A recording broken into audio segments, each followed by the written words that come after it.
के नाज़रीन drama serial मायरे के नवे एपिसोड में आप देखेंगे कि आखिरकार हबीब रहीला के कहने पर आकर अपनी बीवी आयशा और अपनी छोटी बेटी फायजा को घर से निकाल ही देता है।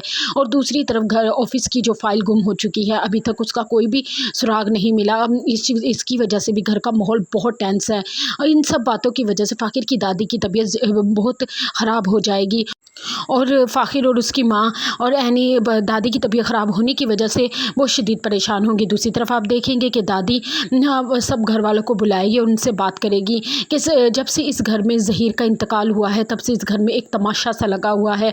हर कोई जदाद और पैसे के पीछे लड़ रहा है और ख़ास तौर पे हबीब, तुम तो ज़हीर के बाद बड़े थे लेकिन तुमने तो हमारी सारी उम्मीदों पे पानी फेर दिया और तुमने दूसरी बीवी को भी हमारे ला के सर मुंड दिया और अपनी पहली बीवी और उसकी बच्चियों को इस घर से निकाल दिया। शर्म आनी चाहिए तुम्हें। और अभी इस घर की बड़ी मैं मौजूद हूँ और तुम अपनी मनमानियाँ कर रहे हो। उस पर हबीब कहेगा कि माँ तुम तो सारा इल्ज़ाम मुझे दे रही हो, कभी आपने पूछा आयशा से कि वो अपनी बेटी के साथ मिलकर मेरे साथ क्या कर रही है। उस पर फ़ाकिर कहेगा कि ऐसा वो कुछ नहीं कर रही, फ़ाइल हमारे पास नहीं है, फ़ाइल आप ही के पास थी और आप ही को पता होना चाहिए।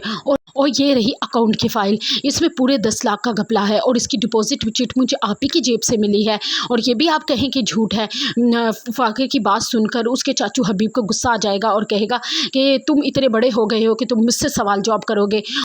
और रह गई फ़ाइल इस ऐनी ने ही चुरा कर तुम्हें दी है और तुम झूठ बोल रहे हो। अगर फ़ाइल तुम्हारे पास नहीं है तो किसके पास है? कहाँ गई फ़ाइल? ज़मीन निकल गई फ़ाइल को या आसमान पर उड़ गई? उस पर एकदम से पीछे से आवाज़ आएगी कि फ़ाइल मेरे पास है।